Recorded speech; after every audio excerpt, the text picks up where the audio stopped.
नमस्कार डिसी नेपाल हेरेर बस्नुभएका सम्पूर्ण दर्शकहरूमा म ईश्वर सापकोटाको न्यानो अभिवादन र तपाईहरुलाई स्वागत छ मेरो यस कार्यक्रममा। अहिले नेपालका जल्दबल्दा लोक गायक बद्री पङ्गेनी मसँग हुनुहुन्छ। आउनुस् उहाँलाई स्वागत गरौँ। नमस्कार बद्रीजी, तपाईलाई युकेमा स्वागत छ। थ्यांक यू, तपाईलाई पनि नमस्कार छ र यो कार्यक्रम हेर्नुहुने सम्पूर्ण दर्शकहरूलाई मेरो नमस्ते। अनि कस्तो सन्चै हुनुहुन्छ तपाई? ठिकै छु। तपाईको जुन पहिलो गीत दोस्रो एल्बम हो कि हैन, कान्छी सालीमा भन्ने गीत? मेरो तेस्रो एल्बम। तेस्रो एल्बम हजुर। त्यो गीत त बडा हिट भयो नि हैन, एकदमै। अब यो के भन्छ भन्दा त्यो गीत त्यति बेला एउटा सबै कुराहरुको चाहिँ एउटा संयोजन मिल्यो भनौं न। त्यसको चाहिँ लय जुन मेरो आदरणीय दाजु भगवान भण्डारीले बनाउनु भएको हो, शब्द मैले लेखेँ हैन, धौलागिरी क्यासेट सेन्टरको चाहिँ बजार व्यवस्थापन र सँगसँगै चाहिँ त्यति बेलाको समय सबै कुराले साथ दिएको हुनाले पनि त्यो गीत सबैले मन पराइदिनु भयो, मन पराइराख्नु भएको छ भनौँ न। अहिलेसम्म नै एकदमै हिटमै आइरहेको छ। अनि तपाई चाहिँ यो पेसामा जुन लोकगीतमा लोकगीत जस्तै पेसागत रूपमै लागेको पहिलेदेखि पढ्दा? ठ्याक्कै त मलाई डेट थाहा छैन, तर लगभग 16-17 वर्ष भएछ मैले व्यावसायिक रूपमा यो गीत सङ्गीतमा, लोक सङ्गीतमा, दोहोरी गीत सङ्गीतमा लागेको। तपाईलाई यसै गरी गाउँदै गाउँदै नाच्दै नाच्दै हिँडेको। बद्री पङ्गेनी भनेर चिनाएको नि तपाईको कान्छी सालीले नै होला सबैले? अब यसो छ, अब अलिकति कलाकार भनेर मलाई चाहिँ अलिकति सजिलो भएको चाहिँ एउटा पिएन क्याम्पस भन्ने गीतबाट हो हैन। त्यसको लगत्तै मैले चाहिँ ससुरालीमा निकालेँ। त्यसले गर्दाखेरि अब धेरै चर्चामा चाहिँ ससुरालीमा आयो। तर म मेरो आफ्नो मूल ढोकाको रूपमा त म यो एउटा तानसेन खस्यौली भन्ने मेरो पहिलो एल्बम, अनि गएर त्यसमा एउटा ड्राइभरको व्यथा भन्ने गीत थियो, त्यो अनि गएर पिएन क्याम्पस, यी गीतहरूलाई नै मान्छु। अनि त्यो तपाईको जुन ससुरालीमा गीत गाउँदाखेरिका तपाईको जोडी सिन्धु मल्लजी एकदम हिट जोडी थियो त्यतिखेर। अहिले खोइ त तपाईका गीतहरू पछिल्लोचोटि आउँदा त सिन्धु मल्ल आउनु भएको होइन। हामीले सिन्धु बहिनी र मैले त गाइराखेका छ। जस्तो अहिले पछिल्लो समय म त नेपाली खाजा मिठो नेवारी खाना मिठो थकाली भन्ने गीत सिन्धु बहिनीले र मैले गाएको गीत हो। अब सँगसँगै तीजको गीत पनि सिन्धु बहिनीसँग म गाएको छु। अब यस्तो यो पहिला जस्तो हामी धेरै गीतहरू चाहिँ अब अहिले बजारमा त्यति आउँदैन। हुन त पहिलेदेखि नै मैले अलिकति केही टाइम ग्याप राखेरै मैले एल्बम निकाल्ने गर्थेँ होइन। अहिले चाहिँ पछिल्लो समय चाहिँ दुईवटा एल्बममा चाहिँ मैले सिन्धु बहिनीसँग गाउन पाएको छैन विभिन्न कारणले गर्दाखेरि। तर सिन्धु बहिनीसँगको जुन मेरो एउटा साङ्गीतिक यात्रा छ त्यो निरन्तर रूपमा अगाडि बढिरहनेछ। अहिलेसम्म तपाईँले आफ्नो चाहिँ एल्बमहरू कतिवटा निकाल्नु अथवा गीत कतिवटा निकाल्नु भयो? अब गीत भन्दा पनि अब एल्बमहरू त्यही हो, 12-15वटा एल्बमहरू निस्क्यो होला। त्यसमा कतिवटा गीतहरू हिसाब गर्नै पर्ला। अनि खास एउटा कुरा के भने तपाईँलाई प्राय नेपाली लोक गायक पारखीहरूले होइन, बद्री पङ्गेनीले चाहिँ जनवादी गीत गायो अथवा अलिकति क्रान्तिकारी गीतहरू बढी गाउँछ भन्ने गुनासो पनि छैन, त्यसमा तपाईँलाई कस्तो लाग्छ? अब यस्तो हुन्छ हेर्नुहोस्, अब यो चाहिँ के हो भनेदेखि पहिलो कुरो त म जति बेला यो नेपाली गीत सङ्गीतको क्षेत्रमा लागेँ त्यति बेला सुरुवातमा मैले त्यस्तै चाहिँ अलिकति प्रगतिशील गीतहरू, अलिकति चाहिँ जनतालाई बिउजाने किसिमका गीतहरू गाएर नै मैले चाहिँ आफ्नो पाइला राखेको हो होइन। मैले हरेक ठाउँमा मैले भन्ने गरेको छु। मेरो पहिलो मैले स्टेजमा गाएको गीतै रातोरी भाना अन्याय सहेरै बित्यो जीवना, यसरी म अगाडि बढेँ। त्यसले गर्दाखेरि त्यसको प्रभाव पनि मलाई पर्यो होला एउटा। अर्को कुरा चाहिँ के हो भन्दा गीत भनेको सकिन्छ भने सबै प्रकारका गीतहरू आफूलाई सुहाउँछ भने गाउँदा हुन्छ। त्यस्तो जस्तो एउटा आधुनिक गीत गाउने लोक दोहोरी गाउँदा पनि हुन्छ, लोक दोहोरीले आधुनिक गीत गाउँदा पनि हुन्छ, तर चाहिँ सुहाउनु पर्यो, त्यति मात्रै कुरा हो। मलाई सुहाउनु पर्यो, दर्शक र श्रोताले मन पराउनु पर्यो, पचाउनु पर्यो, त्यो हो कुरा। जस्तो मैले चाहिँ पप गीत गाएँ भने, मैले आधुनिक गीत गाएँ भने सायद त्यो सुहाउँदैन, किनकि त्यो आधुनिक गीत गाउने क्षमता मेरो होइन, त्यो भोइस मेरो होइन होइन। अर्थात् त्यो प्रति साधना मैले गरेको छैन। साधना नै नगरी मेहनतै नगरी मैले गाउन खोजेँ भने सायद दर्शक श्रोताले मन पराउनु कुरा त्यसो। अनि तपाईँ त अहिले अब नेपालको नम्बर 1मै हुनुहुन्छ लोक गायक होइन, लोक तथा दोहोरी गायकमै हुनुहुन्छ। अब अहिले तपाईँ जस्तै अरू साथीहरू पनि नेपालमा अब एल्बम चल्ने त कुरै आएन, लोकगीत गाएरै मान्छे अरू पेसा नगरिकन यही पेसालाई अँगालेर हाल्दै आफ्नो करियर बन्छ र जीवन धान्न सजिलो हुन्छ कि हुँदैन होला? अहिले कस्तो छ? त्यही गाह्रो भएर त यसरी यो गाएर दुःख गरिरहेका छ नि। अब भन्नु त अब के हो भने हजुरको अब पहिला जस्तो एल्बम बिक्री भएर रोयल्टी लिएर हैन म टिक्छु, मैले अर्को एल्बम निकाल्छु, अर्थात् मैले घर घरेडी जोड्छु, त्यो चाहिँ अब सपना भइसक्यो होइन। त्यो अवस्था छैन। हामीलाई चाहिँ केही समयले, केही प्रविधिले, केही हाम्रो आफ्नै कारणले, केही नेपाल सरकारको चाहिँ एउटा चाहिँ निरीहताले गर्दाखेरि हामी चाहिँ यो कुराबाट चुकिराखेका छौँ। भनेको अहिले के छ भन्दा पहिला जस्तो एल्बमहरू जाने होइन, बिक्री हुने र पैसा आउने छैन। अहिले भनेको स्टेज प्रोग्रामबाट जति आयो देश र विदेशमा, त्यो बाहेक अरू चाहिँ हाम्रो चाहिँ एउटा आय स्रोत चाहिँ छैन। यो हिसाबमा चाहिँ के देखिन्छ भन्दाखेरि हजुरको सधैँभरि यसरी स्टेजको कार्यक्रमले मात्रै नेपाली गीत सङ्गीत धानिन्छ त? सधैँभरि एउटा स्टेजको कार्यक्रममा गीत गाएर मात्रै एउटा कलाकार बाँच्न सक्छ त? अर्थात् बद्री पङ्गिनी अरू कुनै एबिसी बाँच्न सक्छ त भन्ने प्रश्नहरू हाम्रो अगाडि अहिले यथेष्ट मात्रामा आइरहेका छन् र यो आउनु पनि पर्छ। र एन्सर चाहिँ के हो भने सकिँदैन, यो दीर्घकालीन होइन। त्यसकारण अब हामीले नेपाली गीत सङ्गीतलाई जोगाइराख्नुको लागि, नेपाली गीत सङ्गीतका क्षेत्रका चाहिँ कलाकर्मीहरू अर्थात् सर्जकहरूलाई चाहिँ टिकाइराख्नुको लागि हामीले एउटा चाहिँ उपाय त हामीले खोज्नुपर्छ, एउटा बाटो हामीले रोज्नुपर्छ। त्यसका ती उपायहरूमा पनि धेरै बाटाहरू, धेरै उपायहरू हामीसँग छन्। र यो के भइरहेको छ भन्दाखेरिमा सबभन्दा पहिला चाहिँ जबसम्म राज्यले आफ्नो भूमिका निर्वाह गर्दैन, जबसम्म सम्बन्धित निकायले आफ्नो कर्तव्य बिर्सन्छ र त्यो आफ्नो चाहिँ कर्तव्यलाई चाहिँ एउटा चाहिँ व्यवहारमा पालना गर्दैन, तबसम्म चाहिँ नेपाली गीत सङ्गीतको भविष्य अन्यल छ, चाहिँ मेरै भविष्य अन्यल छ, अरू सबैको भविष्य अन्यल छ, म त्यसै भन्छु। त्यो त भएन। त्यसका अलावा पनि फेरि यतापट्टि अहिले जति पनि गीतहरू निक्लेका छन्, लोकगीतहरूमा अलिकति विकृति आयो, अलिकति अरू शब्दहरू जुन ठेट लोक शब्दहरू आएनन्, अरू शब्दहरूले चाहिँ एकदमै पेरिराखेको छ भन्ने छ, विकृति आइरहन्। त्यसमा तपाईँको भूमिका के रहन्छ त? अब तपाईँले कसरी हेर्नुहुन्छ, विकृति आएको हो कि होइन? हेर्नुहोस्, अब नेपाली लोक सङ्गीत एकदम निश्चल छ, कञ्चन छ, पूर्वको तमोर जस्तै छ, पश्चिमको चाहिँ महाकाली जस्तै छ, कर्णाली जस्तै छ, कालीगण्डकी जस्तै कञ्चन छ भन्न त म भन्दिनँ। तर चाहिँ लोक सङ्गीत बागमती जस्तो पनि भइसकेको छैन, त्यस्तो आत्तिनुपर्ने अवस्था पनि छैन। तर हामी सचेत चाहिँ रहनु नै पर्छ। र यसमा पनि एउटा कुरा के भन्छ, मापदण्ड बनाउनु पर्यो। सबभन्दा एउटा मापदण्डको अभाव छ। जस्तो कस्तो गीतलाई छाडा भन्ने, कस्तोसम्मको गीत गाउन पाउने, बद्री पङ्गीले एल्बममा के भनेरसम्म गाउन पाउने, स्टेजमा केसम्म भन्न पाउने, त्यो किसिमको एउटा मापदण्ड हामीकोमा छैन। त्यसमा त अब फेरि अर्को एउटा अचम्म चाहिँ मलाई के पनि लाग्छ भन्दा केही साथीहरू त बुझेरै पनि अब अलिकति विकृति आइरहेको छ भनेर राम्रो तरिकाले सल्लाह दिनुहुन्छ।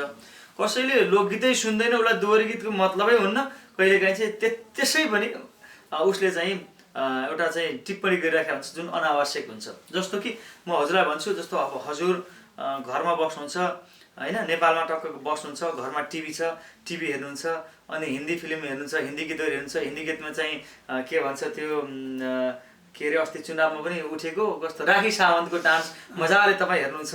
अर्को के मुन्नी बदनाम है, छोरी कि निचे पिछे के त्यो सबै कुराहरू तपाईँ हेर्नुहुन्छ, छोरीसँगै मजाले त्यो पचाउनुहुन्छ। अनि च्यानल चेन्ज गर्नुहुन्छ, इङ्ग्लिस फिल्म आइराखेको हुन्छ, इङ्ग्लिस फिल्म हेर्नुहुन्छ, त्यहाँ बेड सिन हुन्छ, त्यो पनि तपाईँको छोरी छोरा बसेर मजाले हेर्नुहुन्छ, त्यसमा तपाईँहरू कुनै आपत्ति नै हुँदैन। तर जब दोहोरी गीत आउँछ, बद्री पङ्गीले शिला आर्यलाई, निशा सुनवारलाई, सिन्धु मल्ललाई दोहोरीमा चाहिँ तिमी साह्रै नै मन पर्यो भनेर भन्ला, अर्थात् अति नै भन्यो भने तिमी साह्रै मन पर्यो, तिम्रो गाला कति राम्रो, म मुवाई खाइदिन्छु भनेर मैले गीतबाट भन्यो भने बट यस्तो छाडा गीत भनेर हजुरले फेरि कम्प्लेन गर्न थाल्नुहुन्छ। त्यसकारण सबभन्दा पहिला छाडा हो, विकृति हो भने पहिला विदेशी गीत सङ्गीतको जुन किसिमको चाहिँ अतिक्रमण छ नि त्यो विकृति हो, विदेशी फिल्मको जुन किसिमको चाहिँ अतिक्रमण छ नि त्यो विकृति हो। त्यसलाई पनि हटाउँ र हामी पनि सुध्र्यौँ। ठिक छ, तपाईँले भनेको कुरा मैले माने। यो कुरा चाहिँ म एउटा राष्ट्रिय लोक तथा दोहोरी गीत प्रतिष्ठान नेपालको वरिष्ठ उपाध्यक्ष हैसियतले पनि यी कुराहरूलाई हामी चाहिँ सङ्कलन गरेर त्यसलाई चाहिँ सुधार्ने कोसिस हामी अवश्य पनि गर्नेछौँ। तर के हो त भन्दाखेरिमा हामीले चाहिँ छाडा भयो मात्रै, विकृति आयो मात्रै भन्नुमा चाहिँ नेपाली लोक सङ्गीतलाई माया गरेको हुँदैन। त्यस कारण म सबैलाई आग्रह गर्न चाहन्छु, ठिक छ, नराम्रोलाई नराम्रो भनिदिनुहोस्, राम्रोलाई राम्रो भनिदिनुहोस्, तर कसरी हुन्छ नेपाली लोक सङ्गीतलाई, नेपाली दोहोरी गीतलाई, हाम्रो कला संस्कृति संस्कार सभ्यतालाई कसरी जोगाउन सकिन्छ, त्यतातिर पनि यो डिसी नेपाल हेरेर बस्ने सम्पूर्ण दर्शकहरूलाई चाहिँ चिन्तित भइदिनको लागि म आग्रह गर्न चाहन्छु। त्यो पनि हो। अनि मेरो मतलब चाहिँ मैले भन्न खोजेको के भने, जस्तै हिन्दी गीतहरू हेरेको होइन, मैले भन्न खोजेको कस्तो भने नेपाली लोकगीत भन्ने तर हिन्दी नै शब्द नै डाइरेक्ट हाल्ने। हजुर, हिन्दी शब्द जब, अनि अर्को के भने नेपाली लोकगीत भन्ने तर अब गिटार चाहिँ नि प्रवेश भइरहेछ अहिले। मादल लोक हो, बाजा हो या गिटार हो? गिटारको लागि त आधुनिकी छँदैछ नि भन्न खोजेको। यस्तो छ, कहिलेकाहीँ के हुन्छ भन्दाखेरि हजुर हेर्नुहोस्, समयको परिवर्तन सँगसँगै भाषा, शैली, सभ्यता, संस्कार केही रूपमा परिवर्तित हुन्छन्। त्यसलाई हामीले कहिलेकाहीँ स्वीकार्नु पनि पर्ने हुन्छ होइन। एउटा चाहिँ म चाहिँ केमा गर्व गर्छु भन्दा हामीले गिटार हाल्छौँ, अक्टोप्याड हाल्छौँ, तर हामीले कहिले पनि लोकदोरीमा मादल, सारङ्गी र बाँसुरी पनि त बिर्सिएको छैन होइन। त्यसमा हामीले गर्व पर्ने हुन्छ। हाम्रो लागि त मादल, सारङ्गी, बाँसुरी नै ठुलो हो, मेन त्यो नै हो। त्यसैले म के चाहिँ भन्छु भन्दा हजुरको चाहिँ मैले धेरै ठाउँमा भनेको छु पनि, हलो जोतेर खाने हाम्रो संस्कार हो होइन। गाउँमा बाबुबाजेले हलो जोत्ने अनि चाहिँ अन्नपात फलाउने त हाम्रो संस्कार हो भन्दैमा चाहिँ ट्र्याक्टर जाने ठाउँमा पनि चाहिँ हलोले जोत्नुपर्छ भन्ने त छैन नि त। हलो बिर्सनु भएन होइन, हलो पनि नबिर्सने, ट्र्याक्टरले पनि जोताउने। जस्तो पिर्कामा बसेर खाने हाम्रो चाहिँ संस्कार हो भन्दैमा यसरी चाहिँ कुर्सीमा बसेर टेबलमा खानै नहुने भन्ने त होइन नि त। खाने तर कुर्सी पनि के अरे पिर्का पनि नबिर्सने। अब त्यतैतिर लाग्नुपर्छ जस्तो लाग्छ मलाई। समयले चाहिँ अलिकति कहिलेकाहीँ नचाहँदै पनि समयले कहिलेकाहीँ अलिकति अगाडि धकेलिदिनु रहेछ क्या होइन। त्यसरी धकेलिएको हो हामी चाहेर होइन, त्यो बाध्यता एउटा क्वालिटीको लागि होइन। बाजाहरू राख्ने गरिन्छ, कतिपय कुराहरू एउटा राम्रोको लागि पनि क्वालिटीको लागि पनि राख्ने गरिन्छ। तर फेरि पनि भन्छु, हामी लोकदोहोरी गायकका सम्पूर्णले गर्वका साथ भन्छु कि हामीले गिटार चाहिँ अक्टोप्याड के एउटा विदेशी बाजाहरू राखे पनि हामीले चाहिँ प्राथमिकताका साथ हाम्रो चाहिँ मादल, बाँसुरी होइन, सारङ्गीलाई हामीले राखेकै हुन्छौँ, राख्नुपर्छ, राखिरहन्छौँ। त्यस्तै अब फिल्ममा, नेपाली फिल्ममा चाहिँ सेन्सर बोर्ड हुन्छ नि, त्यस्तै अब लोकगीतमा नि सेन्सर बोर्डको आवश्यकता हामी त्यही माग गरेका छौँ। सेन्सर बोर्ड हुनैपर्ने हो, हुनैपर्छ। सेन्सर बोर्ड मात्रै होइन, सबभन्दा पहिलो कुरा त कलाकार कसरी बाँच्ने, सर्जक कसरी बाँच्ने भन्ने बारेमा राज्य अन्यल एउटा चाहिँ के भन्छ, राज्य चाहिँ एउटा उमा छ कि निन्द्रामा छ, सपनामा छ, थाहै छैन। यो राज्यका सम्बन्धित निकायलाई कलाकारले पनि खान्छन्, कलाकारको पनि छोराछोरी हुन्छन्, कलाकारले पनि लगाउनु पर्छ। अरू कामै छोडेर त्यसैमा उनीहरू त जस्तो कलाकारलाई त दुबो जस्तो सम्झन्छ, जसरी फालिदिएपछि त्यत्तिकै आफै हुँदै जान्छ भन्ने सम्झिरहेको छ। अहिलेसम्म कसैलाई थाहा छैन कलाकारको लागि केही गर्नुपर्छ राज्यले भन्ने कुरा केही सोचेको छैन।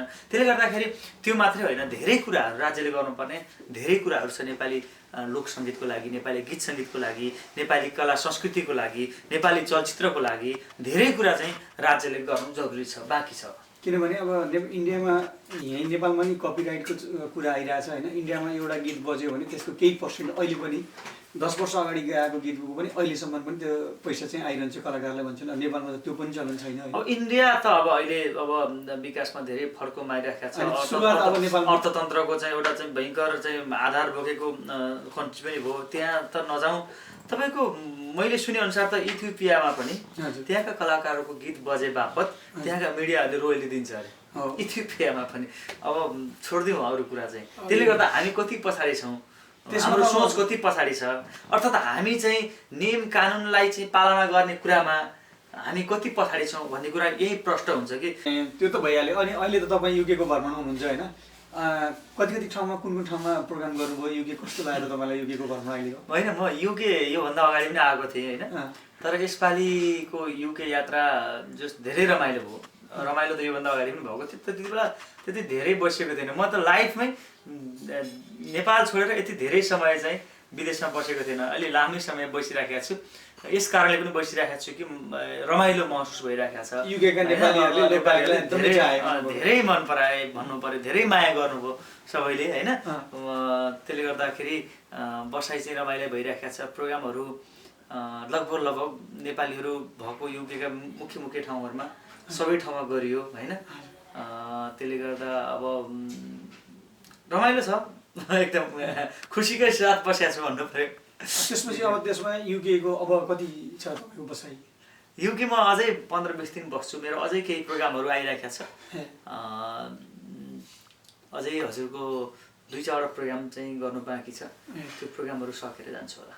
अनि त्यसपछि अब त्यसमा युकेको प्रोग्राम सकिसकेपछि तपाईँ नेपाल गएपछि तपाईँको अब आउने गीतहरू एल्बमहरू के छन् त हाम्रो दर्शकहरूलाई? यसो अब आउने एल्बम होइन, बरु मेरो अवसरको कुरा पनि हो यो। म डिसी नेपाल मार्फत नै जानकारी गराउन चाहन्छु। अस्ति भर्खर मात्रै, हिजो साडी अस्ति मात्रै मेरो नयाँ एल्बम बजारमा आएको छ, एउटा मायाले झुक्क्यायो भन्ने होइन। अलिकति हाम्रो यो गीत चाहिँ सम्पूर्ण दर्शकहरूले चाहिँ एकचोटि युट्युबमा पनि हेरिदिनुहोस्। तपाईँहरूले कमेन्ट पनि गरिदिनुहोस्। यो एउटा नितान्त चाहिँ एउटा मनोरञ्जनको लागि चाहिँ बनाइएको गीत हो। एकनारायण भण्डारीको शब्द अनि सङ्गीतमा हाम्रो चन्दा अर्याल बहिनी र मैले गाएको गीत हो। यो गीत चाहिँ तपाईँहरूले मायाले झुक्क्यायो भनेर युट्युबमा सर्च गर्नुभयो भने पक्कै पनि भेट्नुहुनेछ। यो चाहिँ हेरिदिनुहोस्, सुनिदिनुहोस्। अलिकति म सुनाउनु पनि चाहन्छु। हुन्न छुन्न भनेथे मैले, केही हुँदैन भनेको उसैले झुक्यायो। ए खान्न म त पिरालु कुक्यायो कुक्यायो, मै सोझोलाई मायाले झुक्यायो। यो गीत चाहिँ सबैलाई म सुनिदिनको लागि आग्रह गर्छु। ल मैले तपाईँलाई एउटा क्वेसन गर्छु अहिले। क्वेसन, खुसीमा त सबै मान्छे दुखीमा त सबै मान्छेहरू रुन्छन् होइन प्राय। तपाईँ जिन्दगीमा खुसीले कहिले रुनु भएको छ? कतिपटक रुनु भएको छ खुसीले? यो अब खुसीमा रुने भन्ने कुरा, खुसीमा भन्दा पनि कुनै एउटा विषयले, कुनै एउटा घटनाले कहिलेकाहीँ टच गर्छ होइन। त्यो खुसीले त म खुसीले रुन त पाएको छैन, त्यो खुसी भएर रुन त म पाएको छैन म है, रियल कुरा गर्नुपर्दा। तर चाहिँ कुनै एउटा घटनाक्रमहरू हुन्छ, त्यस्ता किसिमको घटनाक्रमहरूले म रोएको छु। विदेशमा पनि रोएको छु, नेपालमा पनि रोएको छु, 2-3 पटक जति। एउटा प्रोग्राममा त मैले यहीँबाट हेरेको थिएँ तपाईँले। हजुर हजुर, त्यस्तो घटनाक्रमहरू भनौँ न। अब कहिलेकाहीँ अलिकति अतीत सम्झेको अवस्थामा त्यो एउटा वातावरण बन्द रहेछ कि भनौँ न। एउटा हुन त अब हामी कलाकार त्यसै पनि भावुक हुन्छौँ, त्यति धेरै चाहिँ म रुन त सक्दैन। तर कहिलेकाहीँ त्यो आफूलाई रोक्छु भन्दै पनि होइन, त्यस्तो आउँछ।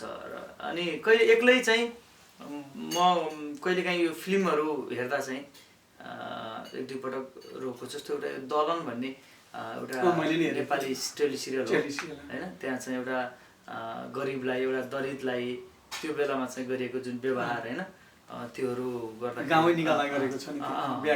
त्यति बेला त्यस्तो कुराहरूले चाहिँ मलाई अलिकति टच गर्छ। मेन चाहिँ म अलिकति जुन एउटा गरिबीको कारणले जुन मान्छेले एउटा दुःख पाएको हुन्छ, त्यो कुराहरूले चाहिँ मलाई अलिकति टच गर्छ कि। जस्तो हजुरको चाहिँ भनौँ न, एउटा एकचोटि उहाँ मकनपुरको एउटा चेपाङ एउटा बच्चालाई, तिनको नाम अहिले चोकमान राखेको छ, उहाँलाई चाहिँ हाम्रो पूर्व प्रधान सेनापतिले लिएर जानुभयो होइन। लिएर गइसकेपछि उहाँले पाल्नुभयो। केही समयपछि चाहिँ एकदम चाहिँ राम्रो बनाएर फेरि त्यही गाउँमा भेट्न लिएर जानुभयो होइन। त्यसरी लिएर जाँदा अनि हजुरको त्यो हजुरआमाले चाहिँ, आमा त च्याउ खाएर चाहिँ मरिसकेको बाबुआमा होइन, हजुरआमाले चाहिँ तपाईँको चाहिँ अन्डा लगेर चाहिँ खुवाएको होइन। त्यो पढ्दाखेरि म यस्तो धेरै चाहिँ रुन आयो होइन। त्यस्ता कुराहरू हुन्छ नि, ती कुराहरू चाहिँ टच गर्छ मलाई चाहिँ। कहिलेकाहीँ एउटा भन्न सकिँदैन कि कहिलेकाहीँ चाहिँ म अलिकति एउटा ठुलै घटनामा पनि म आफूलाई सम्हाल्न सक्छु, कहिलेकाहीँ सानो घटनाले पनि चाहिँ अलिकति छुन्छ। अनि तपाईँले लोकगीतमा लाग्नु भएको छैन, तर तपाईँले लोकगीतमा लागेर त धेरै चिज पाउनुभयो होला। तर अहिले मलाई भनिदिनुहोस्, के चिज गुमाउनु भयो यो पेसामा लागेर? गुमाएको कुरा त्यही 16-17 वर्ष गुमाएँ, त्यो बाहेक अरू केही गुमाएको छैन। के चिज गुमाए जस्तो लाग्दैन? त्यसै पनि गुम्थ्यो, यसै पनि जाने, उसै पनि जाने। 16-17 वर्ष हो, त्यही गइराखेको छ। त्यो बाहेक अरू केही पनि गएको छैन। अनि बद्रीजी, तपाईँले चाहिँ लोकगीतहरू सङ्कलन गर्दाखेरि अब काठमाडौँमै बसेर सङ्कलन गर्नुहुन्छ कि अथवा गाउँतिर गएर कहिलेकाहीँ जाने क्रममा उताबाट सङ्कलन गरेर ल्याउनुहुन्छ कि? हेर्नुहोस्, म गाउँबाट आएको मान्छे हो होइन। जस्तो अब मैले गाउँमा चाहिँ घाँस काट्नेको बारेमा गीत गाउनु पऱ्यो भने, हलो जोत्नेको बारेमा गीत गाउनु पऱ्यो भने म फेरि चाहिँ गाउँ गएर हलो जोत्न, घाँस काट्नु पर्दैन। किनकि एकचोटि म हलो जोतेर घाँस काटेर आइसकेको मान्छे हुँ।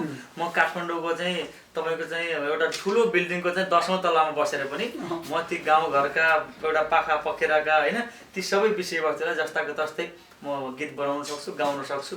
त्यसको लागि म फेरि चाहिँ गाउँको कुना कप्चामा पुग्नु पर्दैन। तर पुग्न त मनपर्छ, रमाइलो लाग्छ, त्यसकै लागि चाहिँ पुग्नु पर्दैन। होइन, मैले भन्न खोजेको जस्तै पूर्वको गीत चाहिँ पश्चिममा अरू छुट्यो होला, पश्चिमको गीत पूर्वतिर छुट्यो होला, कहिलेकाहीँ जाँदाखेरि त्यहाँ पनि अब भिन्दै किसिमका होइन। कहिलेकाहीँ अब संयोगले त्यस्ता घटनाहरू चाहिँ हुन्छन्। अब के हुन्छ भन्दा अब पहिला जस्तो अब त्यस्ता टिपिकल गीतहरू पाइन पनि छाडिसक्यो होइन। अब धेरै कलाकार भयो, धेरैले गीत गाइन्छ। अब सालेजो धेरै कलाकारले गाउनुहुन्छ, रोइला धेरै कलाकार साथीले गाउनुहुन्छ, दोहोरीको कुरै नगरौँ होइन। अब साथीहरूले चण्डी पनि गाउनुहुन्छ, हातपारे पनि गाउनुहुन्छ। सबैजनाले गाइसकेपछि अब बद्री पङ्ग्रेनी चाहिँ गाउँ गाउँ पुग्नु पर्ने अवस्था चाहिँ छैन। अरू साथीहरूले गरिराख्नु भएको छ। सबैले चाहिँ जसरी तसरी नेपाली लोकसङ्गीतलाई चाहिँ एउटा चाहिँ के अरे मलजल हामी गरेका छौँ भन्ने नै लाग्छ मलाई चाहिँ। अनि तपाईँलाई कस्तो लाग्छ? मैले चाहिँ एकचोटि नेपालमा चाहिँ बद्री पङ्गिनीले लाउ चेली सिन्दुर लाउ भन्ने गीत गाएपछि एल्बम अथवा गीत त साह्रै नै हिट भयो। अनि त्यसको अलावा अलिअलि चाहिँ ल बद्री पङ्गिनीले चाहिँ नि मान्छेलाई भड्कायो होइन, सिन्दुर लाउन थाले अथवा चाहिँ रातो लगाउन थाले, यसले समाजमा अलिकति भड्कायो भन्ने पनि मान्छेहरू देखिएको थियो नि। त्यसको मैले एल्बम निकालेर चितवनमा एउटा प्रोग्राम थियो 30 को बेलामा। हजुर। अनि म गएँ अनि त्यसपछि त्यही गीत गाएँ, लाउ चेली सिन्दुर लाउ होइन। म एकदम मजाले फिलिङ्समा होइन, सबैले माया गरेका छन्, मेरो गीत सबैले मन पराएको छ भन्ने एउटा चाहिँ एउटा घमण्ड हुन्छ नि, त्यही अनुसार एकदम फिलिङ्समा लाउ चेली सिन्दुर लाउ निको पार हृदयको घाउ भन्दासम्म कोही बोलेको थिएन। महिला मर्दा पुरुषले अर्को बिहे गर्ने अरे, पुरुष मर्दा महिलाले चाहिँ सेतै लाउनु पर्ने अरे, सेतै लाउनु पर्ने अरे भनेपछि एकजना आमा जुरुक्क उठेर तट यस्ता पनि गीत गाउने बाबु, यस्तो गीत पनि गाउने हो के अरे, विधवा आइमाईलाई चाहिँ रातो ला भन्ने, सिन्दुर ला भन्ने, अर्को बिहे गर भन्ने भनेर बिचबाट चाहिँ हल्लाखोर मचाउन थाल्नु, गाली गर्नुभयो भयङ्करै। त्यसपछि त्यो गीत रोकेँ मैले, अरू गीत गाएँ। त्यति बेला फिल पनि भयो मैले अलिक गल्ती गरेछु कि जस्तो पनि लाग्यो। तर लगत्तै म दाङ गएँ। दाङमा सायद त्यति बेला हाम्रो धेरै कलाकार साथीहरू, धुर्मुस भाइहरू पनि हुन्थ्यो, अनि हाम्रो डिजिराज हुनुहुन्थ्यो, अनि गएर डम्बर नेपाली लगायतका धेरै साथीहरू त्यहाँ चाहिँ ल तपाईँलाई भेट्न आउनु भएको छ कोही भनेपछि आयोजकले। अनि गएको त धेरैजना महिलाहरू, जुन एउटा एकल महिलाहरूको सङ्गठन रहेछ उहाँहरूको अध्यक्ष सदस्य सबैजना एउटा चाहिँ प्रमाणपत्रै लिएर, एउटा चाहिँ दोस्रोले लिएर आउनुभयो मञ्चमा, मलाई सम्मान पनि गर्नुभयो। तपाईँले एउटा चाहिँ महिलाहरूको पक्षमा, एकल महिलाहरूको पक्षमा यस्तो गीत गाइदिनु भयो, धन्यवाद भनेर उहाँले जब सम्मान गर्नुभयो त्यसपछि फेरि मलाई गर्व लाग्यो, मैले ठिकै गरेछु भन्ने लाग्यो। त्यस कारण हरेक कुराको एउटा पोजिटिभ नेगेटिभ पाटो त हुन्छ नै। मलाई अझै पनि विश्वास छ र अझै पनि आशा छ त्यो गीतले राम्रै चाहिँ प्रभाव पार्यो होला नराम्रो भन्दा। किनभने मैले सोध्नै खोजेको थिएँ तपाईँलाई, अब त्यो एकजना महिलाले तपाईँलाई मासबाट उठेर त्यस्तो गीत गाउनुभयो भनेर भन्नुभयो, त्यसको अलावा बद्री पङ्गिनीको गीतबाटै पनि त फेरि एकल महिलाहरूले चाहिँ डटेरै चाहिँ लगाउने, समाजको डरले नलगाएकोहरूले पनि डटेरै चाहिँ त्यो गीतको प्रभावले नि त अहिले धेरैलाई चाहिँ हिक्मत दियो जस्तो नि लाग्छ। अनि एकल महिलाहरूले तपाईँलाई चाहिँ स्याबास अथवा राम्रो गर्यो भन्ने नि त आयो होला नि त त्यसमा। अब यसो छ, मेरै गीतले परिवर्तन ल्याए त केही हदसम्मलाई, तर त्यो गीतको आशय, त्यो गीतको भाव भनेको परिवर्तनकै हो, सकारात्मक सोचकै हो, त्यति मात्रै भन्छु म। मान्छेले कसरी त्यसलाई बुझ्नुहुन्छ होइन, त्यसलाई कसरी सुनिदिनुहुन्छ त्यो मान्छेको विचारमा भर पर्ने कुरा हो। तर मैले गीत बनाउँदा जति बेला मैले गीत लेखेँ र जति बेला गीतको सङ्गीत भरेँ त्यति बेला यसले समाजमा एउटा सकारात्मक परिवर्तन ल्याउनेछ भन्ने आशा र विश्वास साथ नै बनाएको गीत हो, त्यति हो। अनि त्यही त भइहाल्यो। अब अहिले त लोकगीत एकदमै खस्किँदो अवस्थामा छ भन्नाले एल्बम निकाल्ने होइन, खर्च उठ्दैन के गर्दैन भन्ने कुरा छ नि। अब के गर्ने त, नेपालमा लोक के अरे एल्बमै नचल्ने कन्डिसन आयो। हजुर फेरि के अरे 12 वर्ष रावण परे सीता कसकी जो यस्तो कुरा नगर्नुहोस् न, त्यही त भनेको बिजोग छ त अवस्था। अब कसरी लोक सङ्गीतको मात्रै होइन, सम्पूर्ण नेपाली गीत सङ्गीतको अवस्था त्यस्तै छ, नेपाली चलचित्रको अवस्था त्यस्तै छ। त्यसैले राज्य जबसम्म स्ट्रङ रूपमा लाग्दैन, नीति नियम बनाउनु पर्यो होइन, कानुन बनाउनु पर्यो, त्यसलाई कार्यान्वयन गर्नु पर्यो, बिउजनु पर्यो, र हामी सम्पूर्ण चाहिँ नेपालीहरू नेपाली गीत सङ्गीत कला संस्कृति नेपाली चलचित्रलाई माया गर्नु पर्यो, सुझाव सल्लाह दिनु पर्यो, सहयोग गर्नु पर्यो, यही नै हो। अब भोलिको अवस्था त बिजोगै छ नि। त्यसले गर्दा जस्तो कि अब भनौँ न नेपालमा धेरै चाहिँ एफएमहरू रेडियोहरू खुलिराखेका छन्। अब त्यो सबैबाट हजुरको चाहिँ रोयल्टी बजाए बापत रोयल्टी दिने व्यवस्था बनाउनु पर्यो। अर्थात् चाहिँ अब एउटा नेतालाई खोकी लाग्यो भने कहाँ पुर्याइन्छ होइन, एउटा कलाकारको लागि भनेर छुट्टै किसिमको एउटा चाहिँ सहयोग अर्थात् कुनै किसिमको एउटा कोष होइन, एउटा कल्याणकारी कोष त्यस्तो केही चाहिँ गठन खडा गरिदिनु पर्यो। धेरै कुरा राज्यले गर्न सक्ने धेरै कुराहरू छ कि होइन। त्यसले गर्दाखेरि त्यति मात्र होइन, जस्तो तपाईँको युकेमा नेपाली गीत बज्यो, युकेमा कसैले नेपाली गीत सुन्यो भने त्यसको रोयल्टी नेपालमा जान सक्छ यदि नियम बनायो भने। अमेरिकाको रोयल्टी चाहिँ नेपालमा पुग्न सक्छ, सरकार चाहिँ स्ट्रङ भइदियो, नीति नियमलाई कार्यान्वयन गर्न सक्यो भनेदेखि। त्यसले गर्दा धेरै सम्भावनाहरू छन्, धेरै चाहिँ हामीसँग चाहिँ प्रशस्त सम्भावनाहरू छन्, त्यसलाई चाहिँ हामीले व्यवहारमा लागू गर्न सकिरहेका छैनौँ। त्यही सक्नु पर्यो। यो नसक्नुको मुख्य कारण भनेको तपाईँको चाहिँ सरकार नै हो नि त। हामी कलाकारले त आफ्नो कुरा राखिरहेका छौँ, गीत गाइरहेका छौँ, आवाज उठाइरहेका छौँ, कहिलेकाहीँ आन्दोलन पनि गर्छौँ। नेपालका सबै गिरिजाबाबुदेखि लिएर प्रचण्ड माधव नेपाल सबै प्रधानमन्त्री हुँदा लौ हजुर भनेर हात जोड्न गएकै हो भनेकै हो होइन। त्यसले गर्दाखेरि हाम्रो तर्फबाट हामीले मात्रै गरे भन्ने कुरा होइन रहेछ यो। अन्तमा अब हाम्रो नेपाली लोक तथा दोहोरी गीतका पारखीहरूलाई तपाईँले के भन्न चाहनुहुन्छ? सधैँभरि नेपाली गीत सङ्गीतलाई माया गरिदिनुहोस्, नेपाली माटोलाई माया गरिदिनुहोस् होइन, नेपाली चलचित्रलाई माया गरिदिनुहोस्। आफ्नो भनेकै कला संस्कृति हो। म त्यही आग्रह गर्न चाहन्छु। मैले बारम्बार भन्ने गरेको छु, युकेबाट तपाईँ अलिकति माटो लैजानुहोस्, अमेरिकाबाट अलिकति माटो ल्याउनुहोस्, भारतबाट ल्याउनुहोस्, गल्फ कन्ट्रीबाट ल्याउनुहोस्, के अरे अफ्रिकाबाट ल्याउनुहोस् र त्यसमा नेपालको माटो मिलाएर हेर्नुहोस्, सायद माटो उस्तै नै हुन्छ। तर फरक भनेको त्यो देशको कला हो, त्यो देशको संस्कृति हो, त्यो देशको सभ्यता हो, त्यो देशको शैली हो, जुन चिज हामीसँग छ। हाम्रो देशमा अझै बढी छ। जुन चिजमा हामी सबैभन्दा धनी छौँ त्यो चिजलाई हामीले किन नजगाउने, किन संरक्षण नगर्ने, अर्थात् किन त्यसको विकास नगर्ने होइन। यही कुरा चाहिँ म यहाँ सबैलाई आग्रह गर्न चाहन्छु। हेर्नुहोस्, यही अवस्था रह्यो भने भोलि नेपाली गीत सुन्नको लागि कि चाहिँ दार्जिलिङतिर पुग्नुपर्ने हुन्छ कि बर्मातिर पुग्नुपर्ने हुन्छ।